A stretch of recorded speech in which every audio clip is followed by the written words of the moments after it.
ഇപ്പോൾ നമ്മൾ NTPCയുടെ ക്വസ്റ്റ്യൻ ചെയ്തുകൊണ്ടിരിക്കുകയാണ്. അതിൻ്റെ 3 പാർട്ട് കഴിഞ്ഞിട്ടുണ്ട്. ഇത് 4ാമത്തെ പാർട്ടാണ്, അവസാനത്തെ പാർട്ടാണ്. അല്ലെ അവസാനത്തെ റൗണ്ട് ക്വസ്റ്റ്യനും കൂടാണ് നമ്മൾ ചെയ്യുന്നത്. നോക്കാം, ഇതും കൂടെ ചെയ്യുമ്പോൾ നമ്മൾ 100 ക്വസ്റ്റ്യനകത്തിൽ നിന്നുള്ള അരിത്തമെറ്റിക് റീസണിങ് ക്വസ്റ്റ്യൻ ചെയ്ത് തീർക്കും. ഏകദേശം 60 ക്വസ്റ്റ്യനോളം റീസണിങ്ങിൽ നിന്നും അരിത്തമെറ്റിക്കിൽ നിന്നും നമുക്ക് ചോദിച്ചിട്ടുണ്ട്. അതിൻ്റെ ഫുൾ എക്സ്പ്ലനേഷൻ സഹിതമാണ് തരുന്നത്. അതുകൊണ്ടാണ് വീഡിയോ ഇത്ര ലെങ്തി ആയി പോകുന്നത്. അതുകൊണ്ട് എല്ലാ വീഡിയോയും കാണുക. ഈ ക്വസ്റ്റ്യനകത്തിലെ അവസാന പാർട്ടാണ്. നോക്കിക്കോ. In triangle ABC, O is the circumcenter of the triangle and angle BOC equal to 60 degree. Then what will be the value of angle BAC? നോക്കിയേ, ഇത് 10ാം ക്ലാസ്സിൻ്റെ ചോദ്യമാണ്. 10ാം ക്ലാസ്സിൽ നിന്നുള്ള ക്വസ്റ്റ്യനായി ചോദിച്ചിരിക്കുന്നത്. എന്താ പറയുന്നത്? ഇങ്ങോട്ട് നോക്കിയേ, ഒരു സർക്കിൾ ഉണ്ടല്ലോ, കേക്കിൻ്റെ രൂപത്തിലിരിക്കുന്ന സാധനം, ആ രൂപം, ആ രൂപത്തെ നമ്മളിങ്ങനെ കേക്ക് കട്ട് ചെയ്യുന്ന പോലെ കട്ട് ചെയ്യുമല്ലോ, കേക്ക് കട്ട് ചെയ്യുന്ന പോലെ നമ്മളിങ്ങനെ കട്ട് ചെയ്യുകയെന്ന് വിചാരിക്കുക. കണ്ടോ? അപ്പോൾ നമുക്ക് 2 പീസ് കിട്ടും. ഇങ്ങനെ ഇരിക്കുന്നൊരു പീസ് കിട്ടും, അല്ലേ? ഇങ്ങനെ ഇരിക്കുന്നൊരു പീസും ഇതിൽ നിന്നും കട്ട് ചെയ്ത ഇത്രയുള്ളൊരു പീസ്, ഇങ്ങനെ 2 പീസ് കിട്ടും, അല്ലേ? ഈ ഓരോ ഭാഗത്തെയും നമ്മൾ സെക്ടർ എന്ന് വിളിക്കും. സെക്ടർ എന്ന് വിളിക്കും. ഓരോ ഭാഗത്തെയും നമ്മൾ എന്തെന്ന് വിളിക്കും? സെക്ടർ എന്ന് വിളിക്കും. ഇവിടെ നോക്കിയേ, ഇവിടെ 2 സെക്ടർ കിട്ടി, അല്ലേ? ഇങ്ങനെ 2 വര വരയ്ക്കുമ്പോൾ നമുക്ക് 2 ഭാഗങ്ങൾ കിട്ടി, ഒരു വൃത്തത്തിൻ്റെ 2 ഭാഗങ്ങൾ കിട്ടി, അല്ലേ? നോക്കിയേ, ഈ ഭാഗത്തിന് അല്ലെങ്കിൽ A എന്നും B എന്നും ഞാൻ പറയുകയാണെങ്കിൽ, A എന്ന് പറയുന്ന ഭാഗത്തിൻ്റെ ഒരു കോണുണ്ട് ഇവിടെ, കേട്ടോ. ഇതിനെ കേന്ദ്ര കോൺ എന്ന് വിളിക്കും. കേന്ദ്ര കോൺ, സെൻട്രൽ ആംഗിൾ എന്ന് വിളിക്കും, കേന്ദ്ര കോൺ എന്ന് വിളിക്കും. അപ്പോൾ ഈ ഒരു ഫിഗറിനകത്തോട്ട് വന്നാൽ B മുതൽ C വരെയുള്ള സെക്ടറിൻ്റെ സെൻട്രൽ ആംഗിളാണ് ആംഗിൾ 60 എന്ന് അവർ കൊടുത്തേക്കുന്നത്. Central ആംഗിളാണ് angle 60. ഓക്കെ, ഇത് വെച്ചൊരു ലോ ഉണ്ട്, പഠിച്ചു വെച്ചേക്കുക. ഇവിടുത്തെ സെക്ടർ കണ്ടോ, ഈ സെക്ടറിൻ്റെ സെൻട്രൽ ആംഗിൾ 60 ആണെങ്കിൽ അതിൻ്റെ ഓപ്പോസിറ്റ് സെക്ടറിൽ ഉണ്ടാക്കുന്ന ആംഗിൾ ഇതിൻ്റെ പകുതിയായിരിക്കും. പറഞ്ഞ് മനസ്സിലായോ? ഇവിടെ ഒരു സെൻട്രൽ ആംഗിൾ ഉണ്ടാക്കി, കണ്ടോ? സെൻട്രൽ ആംഗിൾ ഉണ്ടാക്കി. ഈ സെൻട്രൽ ആംഗിൾ എന്ന് പറയുന്നത്, ഈ സെൻട്രൽ ആംഗിളിൻ്റെ ആംഗിൾ എന്ന് പറയുന്നത്, അല്ലെങ്കിൽ ഈ ആംഗിളിൻ്റെ പകുതിയായിരിക്കും അതിൻ്റെ ഓപ്പോസിറ്റ് സെക്ടറിൽ ഉണ്ടാക്കുന്ന ആംഗിൾ. ഈ സെൻട്രൽ ആംഗിളിൻ്റെ പകുതിയായിരിക്കും ഓപ്പോസിറ്റ് സെക്ടറിൽ ഉണ്ടാക്കുന്ന ആംഗിൾ. സെൻട്രൽ ആംഗിളിൻ്റെ പകുതിയായിരിക്കും ഓപ്പോസിറ്റ് സെക്ടറിൽ ഉണ്ടാക്കുന്ന ആംഗിൾ എന്ന് പറയുന്നത്. ഇവിടെ ഏത് ആംഗിൾ ഉണ്ടാക്കിയാലും ഇവിടെ നോക്കി, ഇവിടെ ഏത് ആംഗിൾ വന്നു കഴിഞ്ഞാലും ആ ആംഗിളെല്ലാം എത്രയായിരിക്കും? സെയിം ആയിരിക്കും. നോക്കിയേ, സ്റ്റാർട്ടിങ് ബിയിലായിരിക്കണം, എൻഡിങ് സിയിലായിരിക്കണം. ഈ ഒരു നിബന്ധന മാത്രമേ ഉള്ളൂ. എന്തായിരിക്കും? ഈ ആംഗിൾ വരയ്ക്കുമ്പോൾ സ്റ്റാർട്ടിങ് ബിയിലായിരിക്കണം, എൻഡിങ് സിയിലായിരിക്കണം. എന്ന് വെച്ചാൽ ആ 2 വശങ്ങളിലായിരിക്കണം. എന്ന് വെച്ചാൽ 3ാമത്തെ വശം എന്ന് പറയുന്ന BC ആയിരിക്കും. നോക്കി, ഈ ട്രയാങ്കിളിൻ്റെ എല്ലാം 3ാമത്തെ വശം എന്ന് പറയുന്നത് ആരാണ്? BC ആണ്. അങ്ങനെ BC ആണെങ്കിൽ മാത്രമേ നമ്മൾ പറയത്തുള്ളൂ ഈ ആംഗിളെല്ലാം, ഇവിടെ കൊടുത്തിരിക്കുന്ന ഈ ആംഗിളെല്ലാം ഈക്വൽ ആണ്. ഈ ആംഗിളിൻ്റെ പ്രത്യേകത എന്താ? ഈ സെൻട്രൽ ആംഗിളിൻ്റെ പകുതിയായിരിക്കും. ഇവിടെ 60 ആണെങ്കിൽ ഈ ആംഗിളെല്ലാം എത്രയായിരിക്കും? 30 ആയിരിക്കും. ഓക്കെ ആണോ പറഞ്ഞത്? പറഞ്ഞേക്കുന്നത് മനസ്സിലായോ? എന്താ പറയുന്നത്? ഒരു സർക്കിൾ വരയ്ക്കുന്നു. ആ സർക്കിളിനെ 2 പോയിന്റ് നമ്മൾ വരയ്ക്കുന്നു. ഈ സർക്കിളിൽ 2 പോയിന്റ് നമ്മൾ വിളിക്കുന്നു A ആൻഡ് B. ഓക്കെ, ഇവിടെ ഈ എയും ബിയും കൂടെ ചേർന്നൊരു സെൻട്രൽ ആംഗിൾ ഉണ്ടാക്കിയാൽ, എയും ബിയിൽ നിന്നും കൂടെ ഒരു സെൻട്രൽ ആംഗിൾ ഉണ്ടാക്കിയാൽ ഈ സെൻട്രൽ ആംഗിളിൻ്റെ പകുതിയായിരിക്കും അതിൻ്റെ മറു സെക്ടറിൽ ഉണ്ടാക്കുന്ന എല്ലാ ആംഗിളും. അതിൻ്റെ മറു സെക്ടറിൽ ഉണ്ടാക്കുന്ന എല്ലാ ആംഗിളും എന്തായിരിക്കും? ഈ സെൻട്രൽ ആംഗിളിൻ്റെ പകുതിയായിരിക്കും. ഓക്കെ ആണോ പറഞ്ഞത്? അങ്ങനെയാണെങ്കിൽ 30 ഡിഗ്രി. നമ്മൾ പറഞ്ഞു ഈ സെക്ടറിലല്ല ഉണ്ടാക്കിയിരിക്കുന്ന ആംഗിളൊന്നും ഇതിൻ്റെ ഓപ്പോസിറ്റ് സെക്ടറിലായിരിക്കും ആംഗിൾസ് ഉണ്ടാക്കിയിരിക്കുന്നത്. അതും കൂടെ ശ്രദ്ധിച്ചോണം. ഓപ്പോസിറ്റ് സെക്ടറിലാണ് ആംഗിൾ വന്നേക്കുന്നത്. കണ്ടോ? ഈ ഭാഗത്തൊന്നുമല്ല ആംഗിൾ വന്നേക്കുന്നത്, ഓപ്പോസിറ്റ് സെക്ടറിലാണ് ആംഗിൾ വന്നേക്കുന്നത്. ഓക്കെ ആണോ? അടുത്ത ക്വസ്റ്റ്യൻ നോക്കാം. A solution 100 litre contains 75% water and rest liquid sugar. How much liquid sugar must be added to make 50% sugar solution? ഇവിടെ നോക്കിയേ, ഇവിടെ വാട്ടർ ഉണ്ട്, ഷുഗർ സൊല്യൂഷൻ ഉണ്ട്, അല്ലേ? അവർ പറഞ്ഞേക്കുന്നതെന്ന് വെച്ചാൽ 100 ലിറ്ററിനകത്ത് ഒരു 100 ലിറ്റർ ലായനി എടുത്തു കഴിഞ്ഞാൽ 100 ലിറ്റർ സൊല്യൂഷൻ എടുത്തു കഴിഞ്ഞാൽ അതിൽ 75% വാട്ടറും ബാക്കിയുള്ളത് ലിക്വിഡ് ഷുഗറുമാണ്, ഷുഗറിൻ്റെ ലിക്വിഡുമാണെന്നാണ് പറഞ്ഞേക്കുന്നത്. അങ്ങനെയാണെങ്കിൽ ഇതേ 100 ലിറ്ററിനകത്തിൽ 100 ലിറ്റർ എടുത്തു കഴിഞ്ഞാൽ 75% വാട്ടറാണ് എന്ന് പറഞ്ഞാൽ അർത്ഥം 75 ലിറ്റർ എന്തായിരിക്കും? വാട്ടർ ആയിരിക്കും. 75 ലിറ്റർ വാട്ടർ ആയിരിക്കും. 100-നകത്ത് 75% എന്ന് പറഞ്ഞു കഴിഞ്ഞാൽ നമുക്കറിയാം 75 ലിറ്റർ ആയിരിക്കും. അങ്ങനെയാണെങ്കിൽ ബാക്കി 25 ലിറ്റർ ആരായിരിക്കും? ഷുഗർ ആയിരിക്കും, ഷുഗർ സൊല്യൂഷൻ ആയിരിക്കും ബാക്കി 25 അല്ലേ, 25%, ബാക്കി 25% എന്ന് പറയുന്നത് ഷുഗർ ആയിരിക്കും. ഇവിടെ നമ്മുടെ അടുത്ത് ചോദിച്ചേക്കുന്നത് എത്ര ഷുഗറും കൂടെ ആഡ് ചെയ്താലാണ് 50% ഷുഗർ ആകുക. 50% ഷുഗർ ആകണമെങ്കിൽ എന്ന് വെച്ചാൽ ഈ 25% എന്നുള്ളത് നമുക്ക് എത്ര ആകണം, 50% ആകണമെങ്കിൽ എത്ര ഷുഗറും കൂടെ ആഡ് ചെയ്യണം എന്നാണ് ക്വസ്റ്റ്യൻ. ഓക്കെ, എന്ത് ഈ 50% കൊണ്ട് ഉദ്ദേശിക്കുന്നത്? 50%, 50% എന്ന് ഉദ്ദേശിക്കുന്നത് എന്താ? 50-50 വരുമ്പോഴാണ് 50% എന്ന് പറയുന്നത് അല്ലേ. ദേ നോക്കിയേ, ദേ ഒരു സാധനത്തിൻ്റെ പകുതിയെയാണ് നമ്മൾ 50% എന്ന് വിളിക്കുന്നത്. ഇത് 50% ആണെങ്കിൽ ഇതും 50% അല്ലേ. ഇവിടെ നോക്കിയേ, വാട്ടർ 75 ലിറ്റർ ഉണ്ട്. അത്രയും ലിറ്റർ തന്നെ ഇവിടെ വന്നു കഴിഞ്ഞാലാണ് ഷുഗർ സൊല്യൂഷൻ വന്നാലാണ് നമുക്ക് പറയുന്നത് ഇത് 50% ഉണ്ട്, ഇതും 50% ഉണ്ട് എന്ന് പറയാൻ കഴിയുക. മനസ്സിലായോ? വാട്ടറിൻ്റെ അളവും ഷുഗറിൻ്റെ അളവും സെയിം ആയാലാണ് നമുക്ക് പറയാം ഇത് ഷുഗറും വാട്ടറും 50-50 ആണെന്ന് പറയുക അല്ലേ. 50% വീതമാണ്, പകുതിയാണ് എന്ന് പറയാൻ കഴിയുക അല്ലേ. ഇവിടെ വാട്ടർ 75 ലിറ്റർ ഉണ്ട് ഇവിടെ, പക്ഷേ ഷുഗർ 25 ഉള്ളൂ. ഇനി എത്രയും കൂടെ വേണം? 50 കൂടെ ആഡ് ചെയ്താൽ, 50 ലിറ്റർ ഷുഗറും കൂടെ ആഡ് ചെയ്താൽ ഇവിടെയും 75 കിട്ടും, ഇവിടെയും 75 ആയിരിക്കും അല്ലേ. ഇപ്പം നോക്കിയാൽ രണ്ടിടവും തുല്യമാണ്. അതുകൊണ്ട് നമുക്ക് പറയാം 50% വാട്ടറും 50% ഷുഗറുമാണെന്ന് പറയാം. മനസ്സിലായോ പറഞ്ഞത്? എന്താ പറഞ്ഞത്? ഇപ്പോൾ നിലവിൽ 75 ലിറ്റർ അല്ലെങ്കിൽ 75% വാട്ടറാണുള്ളത്. ഈ 75ഉം 25ഉമാണ് കിടക്കുന്നത്. ഷുഗർ എന്ന് പറയുന്നത് 25ഉം വാട്ടർ 75ഉമാണ്. നമുക്കിതിനെ 50% എന്ന് പറയണമെങ്കിൽ രണ്ടിടത്തും ഒരേ തുക വരണം അല്ലേ. ഇവിടെ വാട്ടർ 75 ഉണ്ട്. ഇനി ഷുഗർ 75ലേക്ക് വരണമെങ്കിൽ എത്ര കൂട്ടണം? 50 കൂട്ടണം. 50 കൂട്ടിയാലാണ് 75 കിട്ടുക.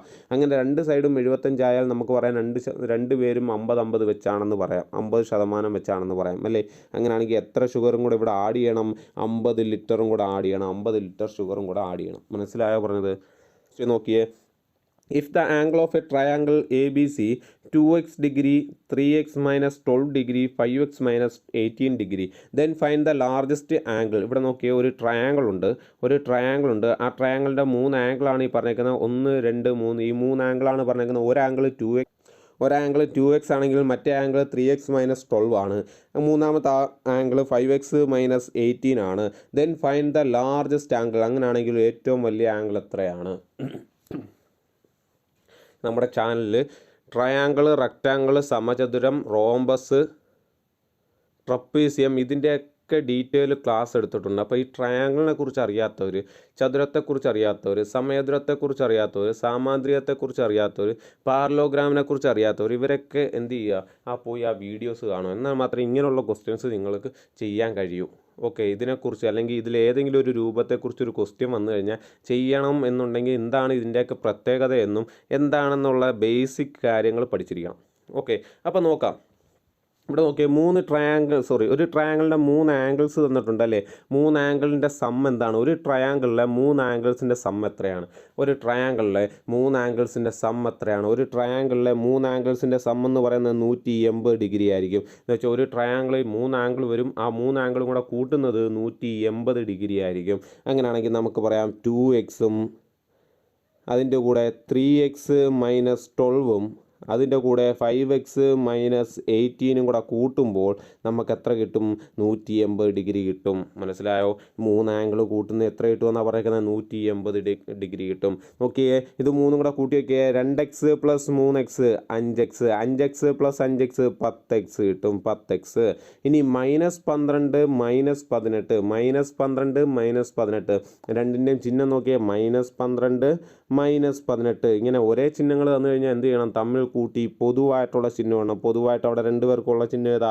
മൈനസ് ആണ്. ഇനി 12 + 18 എത്ര കിട്ടും? നമുക്ക് 30 എന്ന് കിട്ടും അല്ലേ. 30 എന്ന് കിട്ടും. = 180 ഡിഗ്രി. ഇനി എന്ത് ചെയ്യും? -30 = അപ്പുറത്തേക്ക് പോകുമ്പോൾ എന്താവും? +30 ആവും. നമുക്ക് പറയാം 180 + 30 180 + 30 എത്ര കിട്ടും? 210 എന്ന് കിട്ടും. 210. ഓക്കെ, അങ്ങനെയാണെങ്കിൽ x = എത്ര കിട്ടും? 210 / 10 = 21 കിട്ടും. 21. അപ്പോൾ നമുക്ക് എക്സ് എന്ന് പറയുന്നത് എത്ര കിട്ടി? 21. പക്ഷേ നമ്മളോട് ചോദിച്ചിരിക്കുന്നത് then find the largest angle, ഏറ്റവും വലിയ ആംഗിൾ എത്രയാണെന്നാണ് ചോദിച്ചിരിക്കുന്നത്. ഇവിടെ 3 ആംഗിൾ കൊടുത്തിട്ടുണ്ട്, 2x കൊടുത്തിട്ടുണ്ട്, 3x - 12 കൊടുത്തിട്ടുണ്ട്, 5x - 18 കൊടുത്തിട്ടുണ്ട്. ഇത് 3ൽ നിന്നും ഏറ്റവും വലിയ ആംഗിൾ ഏതാണെന്ന് നമുക്ക് കാണുമ്പോഴേ മനസ്സിലാവും ഏതാ. 5x - 18 ഏറ്റവും വലിയ ആംഗിൾ അല്ലേ. നോക്കാം. 5x 5 ഇൻറ്റു എക്സ് ഇവിടെ എത്ര കിട്ടിയാൽ നമുക്ക് 21. 5 ഇൻറ്റു 21 - 18. 5 ഇൻറ്റു 21 എത്ര കിട്ടും നമുക്ക്? 105 കിട്ടും. 105 - 18 അല്ലേ. 105 - 18 എത്ര കിട്ടും നമുക്ക്? 87 ഡിഗ്രി എന്ന് കിട്ടി. 87 ഡിഗ്രി. Option 2 87 degree. മനസ്സിലായോ? എന്താ പറഞ്ഞേക്കുന്നത്? 3 ആംഗിൾസ് തന്നിട്ടുണ്ട്. ഒരു ട്രയാങ്കിളിനകത്തിലെ 3 ആംഗിളിൻ്റെ സം എന്ന് പറയുന്നത് 180 ഡിഗ്രിയാണ്. ആ ഒരു ഇക്വേഷൻ വെച്ച് നമ്മൾ എന്ത് ചെയ്യുന്നു? കണക്ക് ചെയ്യുന്നു, എക്സ് കണ്ടുപിടിക്കുന്നു. ഇനി എന്താ ചോദിച്ചിരിക്കുന്നത്? ഏറ്റവും വലിയ ആംഗിളാണ് ചോദിച്ചിരിക്കുന്നത്. നമുക്കറിയാം 2x 3x 5x. ഏറ്റവും വലുത് ഏതായിരിക്കും? 5x ആയിരിക്കും അല്ലേ. അങ്ങനെയാണെങ്കിൽ വലിയ ആംഗിൾ 5x - 18 ആയിരിക്കും. അതിനകത്തിലേക്ക് എക്സിൻ്റെ വാല്യൂ ഇട്ട് കൊടുത്തിട്ട് വലിയ ആംഗിൾ കണ്ടുപിടിക്കുന്നു. ഓക്കെ. അടുത്ത ക്വസ്റ്റ്യൻ നോക്കിയേ. Select the related number from the given alternatives. 21:11, 19 നോക്കി 21:11, 21:11. ഇത് തമ്മിൽ എന്തോ ഒരു ബന്ധമുണ്ട്. ആ ബന്ധം മനസ്സിലാക്കിയിട്ട് എന്ത് ചെയ്യുക? 19:19 ചേർന്ന് വരുന്ന നമ്പർ ഏതാണെന്ന് കണ്ടുപിടിക്കണം. 21:11 എന്താ ബന്ധം നോക്കിയേ. ഇവിടുത്തെ രണ്ടാമത്തെ നമ്പർ കണ്ടോ? 11. അതിനെ ഞാൻ 2 കൊണ്ട് ഗുണിക്കുന്നു. 11 × 2 എനിക്ക് 22 കിട്ടി. ഈ 22ൽ നിന്നും ഞാൻ എന്ത് ചെയ്യുന്നു? -1 ചെയ്ത് കഴിഞ്ഞാൽ 21 ഒന്നാമത്തെ നമ്പർ കിട്ടും. പറഞ്ഞു മനസ്സിലായോ? രണ്ടാമത്തെ നമ്പറിൽ നിന്നും രണ്ടാമത്തെ നമ്പറിനെ 2 കൊണ്ട് ഗുണിക്കുന്നു. അതിൽ നിന്ന് 1 കുറച്ച് കഴിഞ്ഞാൽ ഒന്നാമത്തെ നമ്പർ കിട്ടും. അങ്ങനെയാണെങ്കിൽ നമുക്ക് പറയാം ഇവിടുത്തെ നമ്പറിൽ നിന്ന് ആ നമ്പറിനെ 2 കൊണ്ട് ഗുണിക്കുന്നു, അതിനുശേഷം 1 കുറയ്ക്കുന്നു. 2 കൊണ്ട് ഗുണിക്കുന്നു, 1 കുറയ്ക്കുന്നു. നേരെ തിരിച്ചു പറയാം. ഈ നമ്പറിൻ്റെ കൂടെ 1 കൂട്ടുന്നു. 19ൻ്റെ കൂടെ 1 കൂട്ടിയാൽ നമുക്ക് 20 എന്ന് കിട്ടും അല്ലേ. 20 എന്ന് പറയുന്ന ഇവിടുത്തെ നമ്പറിനെ 2 കൊണ്ട് ഗുണിക്കുന്നതാണ് 20 എന്ന് പറയുന്നത്. എക്സിനെ 2 കൊണ്ട് ഗുണിക്കുമ്പോഴാണ് 20 കിട്ടുന്നതെങ്കിൽ എക്സ് എന്ന് പറയുന്നത് എത്രയായിരിക്കും? 20 ഡിവൈഡഡ് ബൈ 2 = 10 ആയിരിക്കും. നോക്കി, ഇവിടെ 10 ആണെങ്കിൽ നമുക്ക് പറയാം 10 × 2 20, 20 - 1 19 എന്ന് കിട്ടും. മനസ്സിലായോ? ഇവിടെ എന്താണോ ചെയ്തേക്കുന്നത് അതിൻ്റെ നേരെ വിപരീതം ചെയ്യുക. 22 - 1 പകരം നമ്മൾ 19 + 1 എന്ന് കൊടുക്കുന്നു. 20 ഡിവൈഡ് ബൈ 2 ചെയ്താൽ നമുക്ക് ആൻസർ 10 കിട്ടും. ഓക്കെ ആണോ? ബന്ധം മനസ്സിലായല്ലോ. അടുത്ത ക്വസ്റ്റ്യൻ നോക്കാം. Select the related letters from the given alternatives. 73 21, 73 48 ഇതേ നോക്കുമ്പോഴേ നമുക്ക് മനസ്സിലാവും. ഇതേ നോക്കി 7 3 അല്ലേ. 7 × 3 നോക്കി 7 3 21 കണ്ടോ? ഡിജിറ്റ്സ് തമ്മിൽ ഇൻറ്റു ചെയ്തേക്കുന്നത്. 7 3 21. അങ്ങനെയാണെങ്കിൽ 4 × 8 8 × 4 32. ആൻസർ 2. സിമ്പിൾ അല്ലേ. അടുത്ത ക്വസ്റ്റ്യൻ നോക്കാം. If the operating cost of 6 burners for 6 hours in 8 days is Rs 415, then find the number of burners if used for 5 hours for 10 days with operating cost of Rs 1250. എന്താ പറഞ്ഞേക്കുന്നത്? 6 burner 6 മണിക്കൂർ 8 ദിവസം പ്രവർത്തിക്കാൻ എത്ര രൂപയാണ്? 450 രൂപയാകും. 450 രൂപ. അങ്ങനെയാണെങ്കിൽ എത്ര ബർണേഴ്സ് 5 മണിക്കൂർ 10 ദിവസം പ്രവർത്തിച്ചാൽ 1250 രൂപയാകും. മനസ്സിലായോ? എന്താ പറഞ്ഞേക്കുന്നത്? 6 ബർണർ 6 മണിക്കൂർ 8 ദിവസം പ്രവർത്തിച്ചാൽ 450 രൂപയാകുമെങ്കിൽ എത്ര ബർണർ 5 മണിക്കൂർ 10 ദിവസം പ്രവർത്തിച്ചാൽ 1250 ആകും എന്നാണ് ക്വസ്റ്റ്യൻ്റെ. ഒറ്റ കാര്യം ചെയ്താൽ മതി. ഇവിടെ നോക്കിയാൽ 6 × 8 ചെയ്യുക. 6 × 8 ഡിവൈഡഡ് ബൈ 450 ചെയ്യുക. = ഇതെന്തിന് ഈക്വൽ ആയിരിക്കും? 5 × 10 × x. ഇവിടുത്തെ ബർണറിൻ്റെ അളവ് നമുക്ക് തന്നിട്ടില്ല. x ഡിവൈഡഡ് ബൈ 1250 ഈക്വൽ ആയിരിക്കും. ഓക്കെ ആണോ പറഞ്ഞേക്കുന്നത്? ഇത് ഏത് ഇക്വേഷനിൽ നിന്ന് വന്നതാണെന്ന് ചോദിച്ചാൽ അനുപാതത്തിനകത്തുള്ള ഇക്വേഷനിൽ നിന്ന് വന്നതാണ്. അനുപാതം എന്ന ടോപ്പിക്കിൽ നിന്ന് വന്ന ക്വസ്റ്റ്യൻ ആണ്. അനുപാതം എന്ന ടോപ്പിക്കിനകത്ത് നമ്മൾ ഡീറ്റെയിൽ ആയിട്ട് ഡിസ്കസ് ചെയ്തിട്ടുണ്ട്. അപ്പോൾ 6 × 8 ഡിവൈഡ് ബൈ 450 = 5 × 10. ഇവിടെ ബർണറിൻ്റെ അളവ് അറിയത്തില്ല, അതുകൊണ്ട് x ഡിവൈഡ് ബൈ 1250. കാരണം ഇത് രണ്ടും ഒരേ റേഷ്യോയിലാണ് പ്രവർത്തിക്കുന്നത്, അതുകൊണ്ടാണ് നമ്മൾ ഇങ്ങനെ എഴുതിയേക്കുന്നത്. ഓക്കെ. ഇനി ചെയ്യാമല്ലോ. ഇത് 450 ഇവിടെ ക്യാൻസൽ ചെയ്യാൻ പറ്റുന്നതിനെല്ലാം ക്യാൻസൽ ചെയ്യുക. ഇവിടെ 2 കൊണ്ട് ചെയ്ത് കഴിഞ്ഞാൽ നമുക്ക് എത്ര കിട്ടും? നോക്കിയേ, 450 നമുക്ക് 2 കൊണ്ട് ഡിവൈഡ് ചെയ്യാൻ. 2 കൊണ്ട് ഡിവൈഡ് ചെയ്യുമ്പോൾ നമുക്ക് 225 എന്ന് കിട്ടും. 6നെ 2 കൊണ്ട് ക്യാൻസൽ ചെയ്ത് കഴിഞ്ഞാൽ 3 എന്ന് കിട്ടി. ഓക്കെ, ഇനി നോക്കിയേ, രണ്ടിടത്തും 3 കൊണ്ട് ഡിവൈഡ് ചെയ്യാം. 3നെ 3 കൊണ്ട് ഡിവൈഡ് ചെയ്യുമ്പോൾ 1 കിട്ടി. ഇവിടെ 3 കൊണ്ട് ഡിവൈഡ് ചെയ്യുമ്പോൾ നമുക്ക് 75 എന്ന് കിട്ടി. വീണ്ടും നമുക്ക് 3 കൊണ്ട് ഡിവൈഡ് ചെയ്യാം. 3 കൊണ്ട് ഡിവൈഡ് ചെയ്യുമ്പോൾ 25 എന്ന് കിട്ടും. ഇവിടെ 3 കൊണ്ട് വെട്ടാം. ഇവിടെ 2 എന്ന് കിട്ടും. അല്ലേ, തീർന്ന്. ഇനിയൊന്നും ചെയ്യാൻ കഴിയില്ല. ഇപ്പുറത്തെ സൈഡ് നോക്കി, ഇവിടെ 0 ക്യാൻസൽ ചെയ്ത് 5നെയും 125നെയും കൂടെ ക്യാൻസൽ ചെയ്താൽ 25 എന്ന് കിട്ടി. ഇനി ബാക്കിയുള്ളത് ഗുണിച്ചെഴുതിയേ.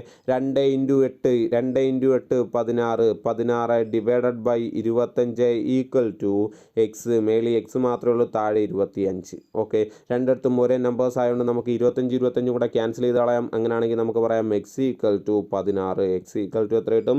16. ഓപ്ഷൻ 1. ഓക്കെ ആണോ പറഞ്ഞേക്കുന്നത്? പറഞ്ഞ മനസ്സിലായോ? അടുത്ത ക്വസ്റ്റ്യനിലേക്ക് പോവാം. Okay, 4 letter clusters have been given out of which 3 are alike in some manners while one is different. Select the odd letters clusters. താഴെ കൊടുത്തിരിക്കുന്ന 4 ഓപ്ഷൻ കണ്ടോ? അതിനകത്തിൽ 4 പേരിൽ 3 പേര് ഓരോ കാര്യം ഒബേ ചെയ്യുന്നുണ്ട്. ഒരാൾ ഡിഫറൻ്റ് ആണ്. ആ ഡിഫറൻ്റ് ആയ ആളെ കണ്ടുപിടിക്കാനാണ് പറഞ്ഞേക്കുന്നത്. ഫസ്റ്റ് ഓപ്ഷൻ നോക്കാം, ACBD. എന്താ നോക്കിയേക്കുന്നത്? ACBD. Okay, ABCD. ഓക്കെ ആണോ പറഞ്ഞിരിക്കുന്നത്? ABCD. അങ്ങനെയാണെങ്കിൽ അടുത്ത ആൾ നോക്കിയേ, PRQS. എന്താ? PQRS. ഓക്കെ ആണോ പറഞ്ഞത്? PQRS. ഓക്കെ, അടുത്ത ആൾ നോക്കിയേ, MONP അല്ലേ, MNOP. പക്ഷെ നാലാമത്തെ ഓപ്ഷൻ നോക്കിയേ, BCDE അല്ലേ. ഈ ഒരു ലോ ഒബേ ചെയ്യുന്നില്ല. ബാക്കി എല്ലാവരുടെ ഒരേ സെയിം ലോ ഒബേ ചെയ്യുന്നുണ്ട്. പക്ഷെ BCD എന്ന് പറയുന്നത് ഡിഫറൻ്റ് ആണ്. അതുകൊണ്ട് നമ്മുടെ ഡിഫറൻ്റ് എന്ന് പറയുന്നത് എത്രയായിരിക്കും? നാലാമത്തെ ഓപ്ഷൻ ആയിരിക്കും. ഓക്കെ ആണോ? അടുത്ത നോക്കിയേ, when a number is divided by 7 it gives 3 as remainder. Find the total possible numbers between 1 to 100. എന്താ പറഞ്ഞേക്കുന്നത്?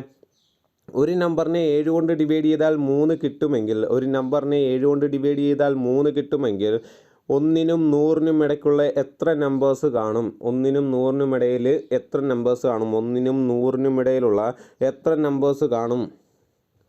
എത്ര? 7 കൊണ്ട് ഡിവൈഡ് ചെയ്താൽ ബാലൻസ് 3 വരുന്ന എത്ര നമ്പേഴ്സ് കാണും 1നും 100നും ഇടയിൽ? നമ്മൾ രണ്ടാമതായിട്ട് പഠിച്ച ടോപ്പിക്കിനകത്തുള്ളതാണ്. അരിത്തമെറ്റിക് സീക്വൻസ് എന്ന് പറയുന്ന ടോപ്പിക്കിനകത്തുള്ളതാണ്. ഓക്കെ, ചെയ്തു നോക്കാം. അപ്പോൾ നമ്മൾ ആദ്യം ചെയ്യേണ്ടതെന്ന് വെച്ച് കഴിഞ്ഞാൽ, ആദ്യത്തെ നമ്പർ ഏതാണ്? ഒരു നമ്പറിനെ ഡിവൈഡ് ചെയ്ത് കഴിഞ്ഞാൽ 7 കൊണ്ട് ഡിവൈഡ് ചെയ്താൽ 3 വരുന്ന ഒന്നാമത്തെ നമ്പർ കണ്ടുപിടിക്കുക. ഏതെങ്കിലും നമ്പറിനെ 7 കൊണ്ട് ഡിവൈഡ് ചെയ്താൽ 3 റിമൈൻഡർ വരുന്ന ഒന്നാമത്തെ നമ്പർ ആയിരിക്കും എങ്ങനെ കണ്ടുപിടിക്കാം? ഒന്നാമത്തെ നമ്പർ ഏതാണെന്ന് ചോദിച്ചാൽ നമുക്ക് എങ്ങനെ കണ്ടുപിടിക്കാം? 0യെ 7 കൊണ്ട് അങ്ങ് ഗുണിക്കുക. 0യെ 7 കൊണ്ട് ഗുണിക്കുമ്പോൾ എത്ര കിട്ടും? 0 കിട്ടും. അതിൻ്റെ കൂടെ റിമൈൻഡറായിട്ട് വരേണ്ട ആരാ? 3 ആണ് അല്ലേ. 3നെ അങ്ങ് ചെയ്യുക. അപ്പോൾ നമുക്ക് ആൻസർ 3 എന്ന് കിട്ടും അല്ലേ. 0 × 7 0 ആകും. +3 എന്ന് കിട്ടും. അപ്പം ആദ്യത്തെ നമ്പറാണ് 3. ആദ്യത്തെ നമ്പർ ഇതിനകത്തിലെ ആദ്യത്തെ നമ്പറാണ് 3 എന്ന് വെച്ചാൽ 3യെ 7 കൊണ്ട് ഡിവൈഡ് ചെയ്താൽ ബാലൻസ് 3 വരുന്ന ആദ്യത്തെ നമ്പറാണ് 3. ഓക്കെ, 1 മുതൽ 100 വരെ ഉള്ളതിനകത്തിൽ 7 കൊണ്ട് ഡിവൈഡ് ചെയ്താൽ റിമൈൻഡർ 3 കിട്ടുന്ന ആദ്യത്തെ നമ്പറാണ് 3. ഓക്കെ ആണോ? ഇനി ഏറ്റവും അവസാനത്തെ നമ്പർ കണ്ടുപിടിക്കുക. ഏറ്റവും അവസാനത്തെ നമ്പർ നോക്കിയേ, നമുക്ക് 100നെ 7 കൊണ്ടൊന്ന് ഡിവൈഡ് ചെയ്ത് നോക്കാം. 100നെ 7 കൊണ്ട് ഡിവൈഡ് ചെയ്യുമ്പോൾ നമുക്ക് എത്ര കിട്ടും? 7നെ 100 കൊണ്ട് ഡിവൈഡ് ചെയ്താൽ നമുക്ക് ഇങ്ങനെ ആയിരിക്കും കിട്ടുക. 14 ആൻസർ കിട്ടും. റിമൈൻഡർ 2 കിട്ടും.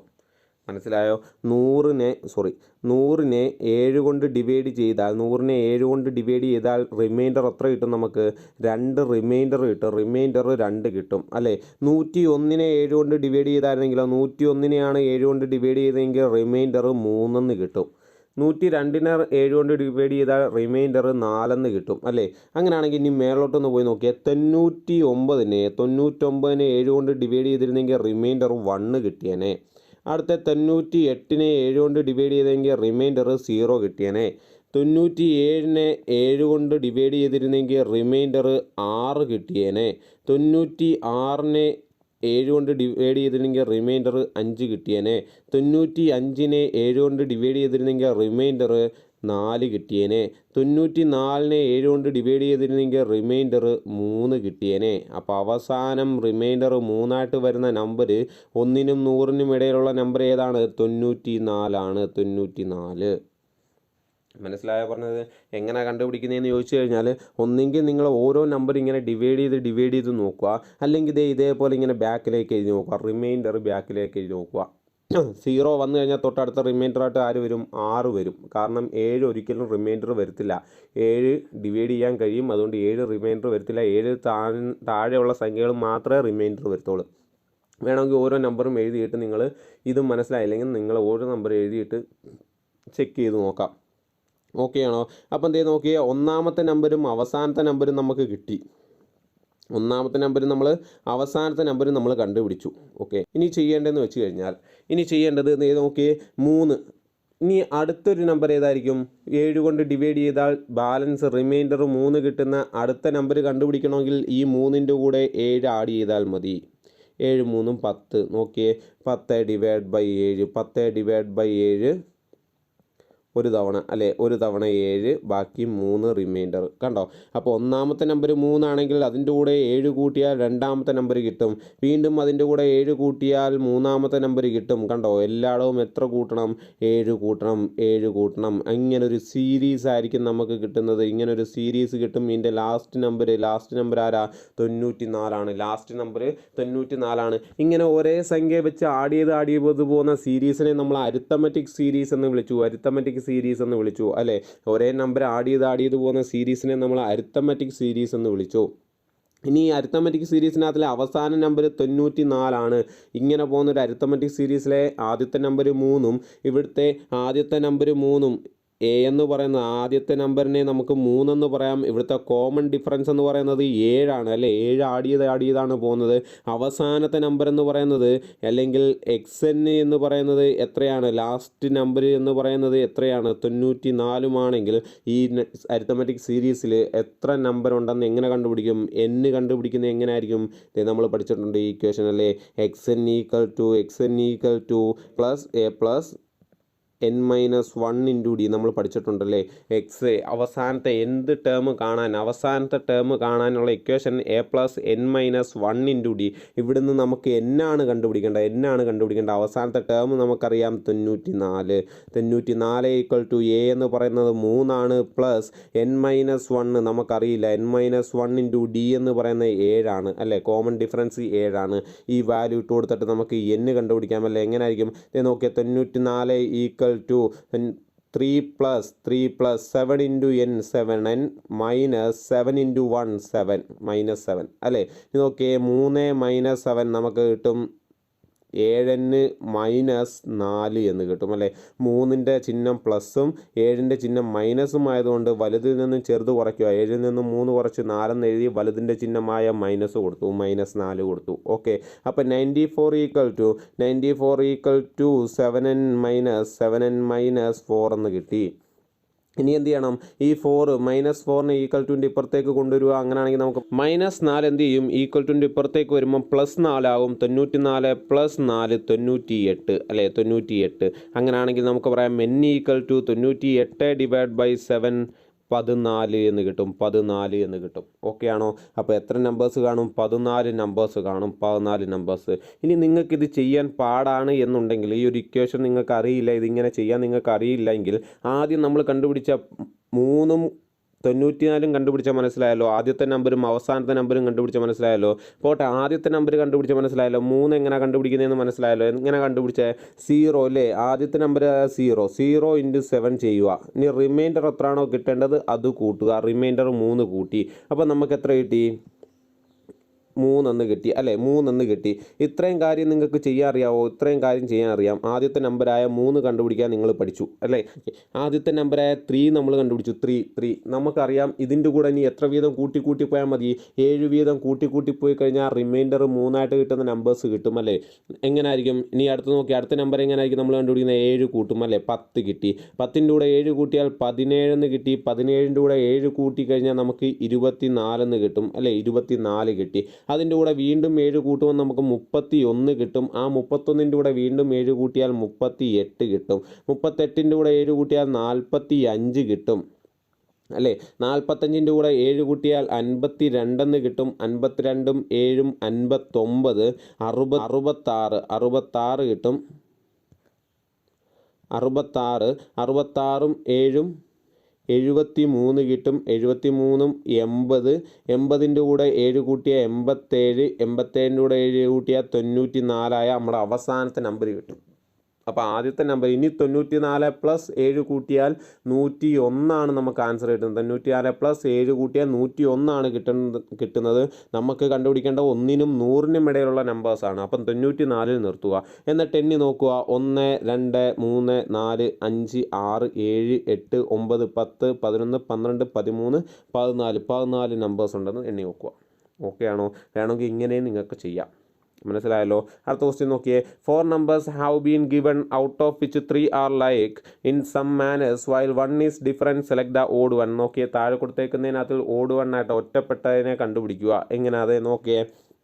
5 ഒന്നാമത്തെ നോക്കിയേ 510 എന്തെങ്കിലും പ്രത്യേകത ആണെന്നുണ്ടോ? പല രീതിയിൽ നമ്മൾ നോക്കുക. ഇത് നമുക്ക് നോക്കി മനസ്സിലായതുകൊണ്ട് ഞാൻ വേഗം പറയുകയാണ്. 510 എന്ന് പറയുന്നത് 5 × 2 10 അല്ല, 5 × 2 10 എന്ന് വെച്ചാൽ ആദ്യത്തെ ഡിജിറ്റിനെ 2 കൊണ്ട് ഇൻറ്റു ചെയ്തപ്പോൾ 10 കിട്ടി. ആ 510 നമ്മൾ ചേർത്ത് എഴുതി. അടുത്ത് നോക്കിയാൽ 6 × 2 12, 6 × 2 12. 4 × 2 8, 4 × 2 8. അടുത്തത് വരേണ്ട എങ്ങനെയാ? 3 × 2 6, 36 എന്നായിരുന്നു വരേണ്ടത്. പക്ഷേ ഇവിടെ 31 എന്നാണ് എഴുതിയേക്കുന്നത്. അതുകൊണ്ട് ഓഡ് 1 എന്ന് പറയുന്നത് 31. ഓക്കെ ആണോ? ഓക്കെ. അടുത്ത ക്വസ്റ്റ്യൻ നോക്കിയേ. sin a = 4/5 then find the value of 1 + tan a divided by 1 + cot a. Okay, നമ്മൾ ഇതിൻ്റെ ചോദ്യം ഇതിപ്പം 3-4 തവണ ഈ രീതിയിലുള്ള ചോദ്യങ്ങൾ നമ്മൾ ചെയ്തു കഴിഞ്ഞു. അതുകൊണ്ട് തന്നെ വേഗം പറഞ്ഞു പോകാം. രണ്ട് രീതിയിൽ നമുക്കിതിനെ ചെയ്യാം. ഒന്നെങ്കിൽ ആദ്യത്തെ ഇക്വേഷൻ ഉപയോഗിച്ച് sin square a + cos square a എന്ന് പറയുന്നത് 1 ആണ്. sin square a + cos square a 1 ആണ്. ഇതിൽ നിന്നും നമുക്ക് സൈൻ്റെ വാല്യൂ തന്നിട്ടുണ്ട്. കോസ് കണ്ടുപിടിക്കാം. cos സ്ക്വയർ a എന്ന് പറയുന്നത് 1 - sin സ്ക്വയർ a ആണ്. 1 - sin സ്ക്വയർ. എന്തിനാ ഈ കോസും സൈനും ആദ്യം തന്നെ കണ്ടുപിടിക്കുന്നത് എന്തിനാണെന്ന് ചോദിച്ചു കഴിഞ്ഞാൽ നമുക്കറിയാം tan a എന്ന് പറയുന്നത് sin a divided by cos a ആണ്. അപ്പം സൈൻ എ ക്വസ്റ്റ്യന് തന്നിട്ടുണ്ട്. അതിൻ്റെ കോസ് എയും കൂടെ കണ്ടുപിടിച്ച് കഴിഞ്ഞാൽ നമുക്ക് ടാൻ എ കണ്ടുപിടിക്കാം. ഇനി കോട്ട് എ എങ്ങനെ കണ്ടുപിടിക്കും? കോട്ട് എ എന്ന് പറയുന്ന 1/tan a ആണ്. 1/tan a ആണ് കോട്ട് എ എന്ന് പറയുന്നത്. മനസ്സിലായോ പറഞ്ഞത്? ഓക്കെ ആണോ? അപ്പോൾ അതേ നോക്കിയേ, കോസ് സ്ക്വയർ എ കണ്ടുപിടിക്കാം, അല്ലെങ്കിൽ കോസ് എ കണ്ടുപിടിക്കാം. 1ൽ നിന്നും സൈൻ സ്ക്വയർ എ കുറയ്ക്കണം. സൈൻ എ എന്ന് പറയുന്ന 4/5 ആണെങ്കിൽ സൈൻ സ്ക്വയർ എ എന്ന് പറയുന്നത് 4/5ൻ്റെ സ്ക്വയർ. ഇനി കണ്ടുപിടിക്കുക. 1 - 4ൻ്റെ സ്ക്വയർ 16, 5ൻ്റെ സ്ക്വയർ 25. നമുക്ക് ചെയ്യുമ്പോൾ 9/25 എന്ന് കിട്ടും. 9/25. കോസ് സ്ക്വയർ എ ആണ് 9/25 എങ്കിൽ കോസ് എ എന്ന് പറയുന്നത് 3/5 ആയിരിക്കും. രണ്ടിൻ്റെയും സ്ക്വയർ റൂട്ട് എടുക്കണം അല്ലേ? ഈ സ്ക്വയർ റൂട്ട് എന്ത് ചെയ്യും? ഇവിടെ വരുമ്പോൾ സ്ക്വയർ റൂട്ട് ആവും. സ്ക്വയർ റൂട്ട് എടുക്കുമ്പോൾ നമുക്ക് 3/5 എന്ന് കിട്ടും. 3/5. അപ്പോൾ സൈനും കിട്ടി, കോസും കിട്ടി. ഇനി ടാൻ കണ്ടുപിടിക്കാമല്ലോ. അതേ നോക്കിയേ, ടാൻ എ = ടാൻ എ എന്ന് പറയുന്നത് എത്ര കിട്ടും നമുക്ക്? സൈൻ്റെ വാല്യൂ എത്രയായിരുന്നു? 4/5 ഡിവൈഡഡ് ബൈ കോസ് എന്ന് പറയുന്നത് 3/5. കോസ് 3/5 4/5 ഇൻറ്റു 5/3 അല്ലേ? താഴെയുള്ള ഡിനോമിനേറ്ററിലുള്ള ഫ്രാക്ഷൻ എന്ത് ചെയ്യും? മേളോട്ട് കൊണ്ടോട്ട് ഇൻറ്റു ചെയ്തിട്ട് തിരിച്ചിടും, റെസിപ്രോക്കലിടും. രണ്ട് ഫ്രാക്ഷൻ ഡിവൈഡ് ചെയ്യുന്നത് എങ്ങനെയാണെന്ന് നമ്മൾ പഠിച്ചിട്ടുണ്ട് അല്ലേ? എങ്ങനെയാണ് രണ്ട് ഫ്രാക്ഷൻ ഡിവൈഡ് ചെയ്യുന്നത്? a/b divided by c/d. എങ്ങനെയാണ് ചെയ്യുന്നത്? ആദ്യത്തെ ഫ്രാക്ഷൻ അതേപോലെ എഴുതും, ഡിവിഷൻ മാറ്റിയിട്ട് മൾട്ടിപ്ലിക്കേഷൻ ആവും. താഴെയുള്ള അല്ലെങ്കിൽ രണ്ടാമത്തെ ഫ്രാക്ഷൻ എന്ത് ചെയ്യും? നമ്മൾ തല തിരിച്ചിടും, d/c എന്നിടും, എന്നിട്ട് ഇൻറ്റു ചെയ്തിടുക. ഓക്കെ, അതേപോലെ തന്നെ ഇവിടെയും ചെയ്യുക. 5ഉം ക്യാൻസൽ ചെയ്തു 4/3 എന്ന് കിട്ടും. ടാൻ്റെ വാല്യൂ 4/3. അങ്ങനെയാണെങ്കിൽ കോട്ട് എ എന്ന് പറയുന്നത് 1/tan a ആണ്. കോട്ട് എ എന്ന് പറയുന്നത് 1/tan a ആണ്. കോട്ട് എ എന്ന് പറയുന്നത് 1/tan a ആയിരിക്കും. അതുകൊണ്ട് കോട്ട് എ എന്ന് പറയുന്നത് എത്ര കിട്ടും നമുക്ക് നോക്കാം. കോട്ട് എ = 1/tan a, അതായത് 1/tan a ഇപ്പോൾ എത്ര കിട്ടി? 4/3. ഇത് നമുക്ക് ചെയ്യുമ്പോൾ എത്ര കിട്ടും? 3/4 അല്ലേ? ന്യൂമറേറ്ററി വരുമ്പോൾ എന്ത് ചെയ്യും? തല തിരിഞ്ഞ് വരും, 3/4 എന്ന് കിട്ടും. അപ്പോൾ ടാൻ്റെ വാല്യൂ 4/3 എന്ന് കിട്ടി, കോട്ടിൻ്റെ വാല്യൂ 3/4 എന്ന് കിട്ടി. ഈ വാല്യൂ ഇവിടെ കൊണ്ട് കൊടുക്കുക, ക്വസ്റ്റ്യനിൽ കൊണ്ട് കൊടുക്കുക ചെയ്യുക. നോക്കാം നമുക്ക്. ക്വസ്റ്റ്യൻ എന്തായിരുന്നു പറഞ്ഞിരിക്കുന്നത്? 1 + tan a അല്ലേ? നമുക്ക് വാല്യൂ ഇട്ട് നോക്കാം. 1 + tan a എന്ന് പറയുന്നത് എത്രയായിരുന്നു? 4/3 ആയിരുന്നു. 4/3 ഡിവൈഡഡ് ബൈ 1 + cot a എത്രയായിരുന്നു? 3/4 ആണ്. 3/4 ഓക്കെ ആണോ? ഒന്ന് കൂട്ടി നോക്കിയേ. 1 + 4/3 1 + 4/3 എത്ര കിട്ടും നമുക്ക്? ഇതേ രണ്ട് ഫ്രാക്ഷൻ തമ്മിൽ കൂട്ടാൻ തരുവാണെങ്കിൽ എന്ത് ചെയ്യുക? ക്രോസ് മൾട്ടിപ്പിൾ ചെയ്യുക അല്ലേ? സോറി, ക്രോസ് മൾട്ടിപ്പിൾ അല്ല. എന്താ ഇക്വേഷൻ? 1 × 3 3 ചെയ്യുക, പ്ലസ് 1 × 4 4 ചെയ്യുക, 1 × 3 3 ചെയ്യുക അല്ലേ? ഈ 1ഉം 3 ഒക്കെ എവിടെ ഇരിക്കുന്നു? 1 ഡിവൈഡ് ബൈ 1 + 4/3 എന്നാണ് ആ ഫ്രാക്ഷൻ കിടക്കുന്നത് അല്ലേ? ഏതൊരു 1ൻ്റെ താഴെയും ഏതൊരു നമ്പറിൻ്റെ താഴെയും എന്തുണ്ട്? ഡിനോമിനേറ്റർ ആയിട്ട് 1 ഹൈഡായി കിടപ്പുണ്ട്. അതുകൊണ്ടാണ് 1 ഡിവൈഡ് ബൈ 1 എന്ന് എഴുതിയത്. ഇനി എന്ത് ചെയ്യണം? 1 × 3 ആദ്യം ചെയ്യണം, പ്ലസ് 1 × 4 ചെയ്യണം, അത് കഴിഞ്ഞ് 1 × 3 ചെയ്യണം. ഓക്കെ, ഡിവൈഡഡ് ബൈ ഇവിടെയും അതേപോലെ ചെയ്യുക. 1 × 4 4 പ്ലസ് 3 ഡിവൈഡഡ് ബൈ 4 എന്ന് ചെയ്യുക. ആൻസർ എത്ര കിട്ടും നമുക്ക്?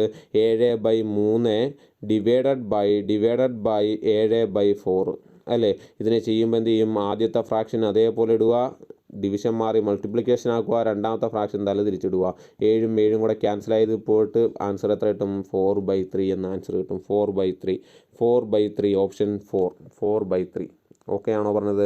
മനസ്സിലായോ? ഇതൊരു രീതിയാണ്. sin² a + cos² a = 1 വെച്ച് നമ്മൾ cos a കണ്ടുപിടിച്ചിട്ട് sin a divide by cos a = tan a ഇത് വെച്ച് ചെയ്യുന്നതാണ് ഈ രീതി, ഒന്നാമത്തെ രീതി. ഇനി രണ്ടാമത്തെ വേറൊരു രീതിയുണ്ട്, നമ്മളെല്ലാം പഠിച്ചു വെച്ചിട്ടുള്ള സാധാരണ രീതി നോക്കാം.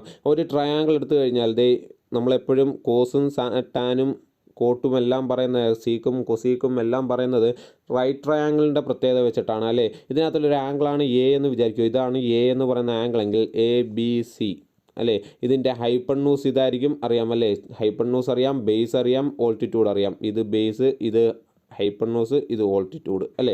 നമുക്കറിയാം ഒരു പൈതഗോറസ് തിയറം നമുക്കറിയാം. എന്താ പൈതഗോറസ് തിയറം? ഹൈപ്പൺയൂസ് ഹൈപ്പൺയൂസിൻ്റെ square = base square plus altitude square അല്ലേ? ഈ ഇക്വേഷൻ നമുക്കറിയാം. ഇതൊക്കെ നമ്മൾ നേരത്തെ പഠിച്ചു വെച്ചിട്ടുള്ളതാണ്.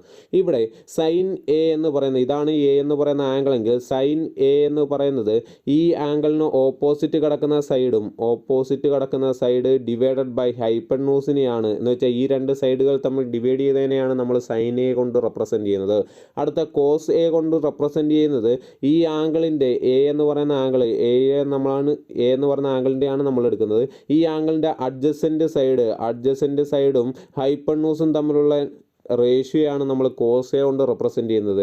ടാൻ എ എന്ന് പറയുന്നത് എന്തായിരിക്കും? ടാൻ എ എന്ന് പറയുന്നത് ഓപ്പോസിറ്റ് ഡിവൈഡ് ബൈ അഡ്ജസൻ്റ് ആയിരിക്കും. ഓപ്പോസിറ്റ് ഡിവൈഡ് ബൈ അഡ്ജസൻറ്റിനെ ആയിരിക്കും, അല്ലെങ്കിൽ ആ രണ്ട് സൈഡിനെ തമ്മിലുള്ളതായിരിക്കും ടാൻ എ എന്ന് പറയുന്നത്. ഓക്കെ ആണോ? അപ്പോൾ ഇവിടെ ക്വസ്റ്റ്യൻ തന്നേക്കുന്നതെന്ന് പറയുന്നത് സൈനയുടെ വാല്യൂ ആണ് 4/5 എന്ന് തന്നിട്ടുണ്ട്. അതായത് ഇവിടുത്തെ ഹൈപ്പൺയൂസ് 5ഉം ഓപ്പോസിറ്റ് സൈഡ് 4ഉം ആണ് എന്നാണ് അല്ലേ? ഹൈപ്പൺയൂസ് 5ഉം ഓപ്പോസിറ്റ് സൈഡ് നോക്കിയാൽ ആംഗിൾ എയുടെ ഓപ്പോസിറ്റ് സൈഡ് എത്ര? എ അല്ലേ? ഓൾട്ടിറ്റ്യൂഡാണ് നമുക്ക് തന്നെ 4. ഓക്കെ, ഓൾട്ടിറ്റ്യൂഡ് തന്ന് ഹൈപ്പൺയൂസ് തന്നു. അങ്ങനെയാണെങ്കിൽ ബേസ് സ്ക്വയർ കണ്ടുപിടിക്കാൻ എന്ത് ചെയ്യണം? ബേസ് സ്ക്വയർ = ഹൈപ്പൺയൂസിൻ്റെ സ്ക്വയറിൽ നിന്നും ഹൈപ്പൺയൂസ് 5 എന്ന് കിട്ടി, 5ൻ്റെ സ്ക്വയർ 25, 25ൽ നിന്നും 4ൻ്റെ സ്ക്വയർ കുറയ്ക്കണം. 4ൻ്റെ സ്ക്വയർ 16 കുറയ്ക്കുമ്പോൾ നമുക്ക് 9 എന്ന് കിട്ടും. അപ്പോൾ ബേസ് സ്ക്വയർ 9 ആണെങ്കിൽ B = 3 ആയിരിക്കും. ബേസ് എന്ന് പറയുന്നത് 3 ആയിരിക്കും. ബേസ് സ്ക്വയർ 9 ആണെങ്കിൽ ബേസ് എത്രയായിരിക്കും? 3 ആയിരിക്കും. നമുക്ക് ബേസ് കിട്ടി 3.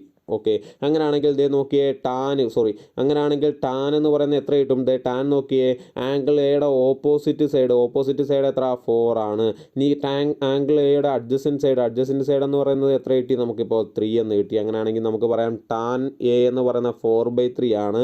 കോട്ട് എ എന്ന് പറയുന്നത് എത്രയായിരിക്കും? 3/4 അല്ലേ? ടാൻ തിരിച്ചിടുന്നതായിരിക്കും കോട്ട് 3/4. അപ്പോൾ ടാൻ എയുടെ വാല്യൂവും കോട്ട് എയുടെ വാല്യൂവും കണ്ടുപിടിച്ചു. കണ്ടോ? ഇങ്ങനെ കണ്ടുപിടിക്കുക. ഈ വാല്യൂ നേരെ കൊണ്ടിട്ട് കൊടുത്തിട്ട് മുമ്പേ കണക്ക് ചെയ്തതുപോലെ കണക്ക് ചെയ്ത് ആൻസർ കണ്ടുപിടിക്കുക. ഓക്കെ ആണോ? അപ്പോൾ ഈ രണ്ട് രീതികൾ നിങ്ങൾ പഠിച്ചു വെച്ചേക്കുക. ഇത് സിമ്പിൾ മെത്തേഡ്, മറ്റേത് ഇക്വേഷൻ വെച്ചോളാം. രണ്ടും സിമ്പിളാണ്. ഏറ്റവും ഇങ്ങനെയുള്ള ക്വസ്റ്റ്യനകത്ത് ചോദിക്കാൻ പറ്റുന്ന ഏറ്റവും ചെറിയ കണക്കാണിത്.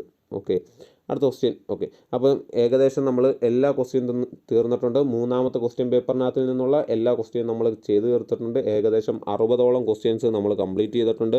60 ക്വസ്റ്റ്യൻസ് തന്നെ പഠിച്ചു കഴിഞ്ഞാൽ നമുക്ക് NDPC എന്ന് പറയുന്നത്, അല്ലെങ്കിൽ അരിത്തമെറ്റിക് റീസണിങ് പഠിച്ചു കഴിഞ്ഞാൽ തന്നെ നമുക്ക് NDPC ക്രാക്ക് ചെയ്യാൻ പറ്റും. ഓക്കെ, അപ്പോൾ ശ്രദ്ധിച്ച് പഠിക്കുക. അടുത്ത വീഡിയോയുമായി അടുത്ത ക്വസ്റ്റ്യനുമായി വരുന്നവരെ ബൈ.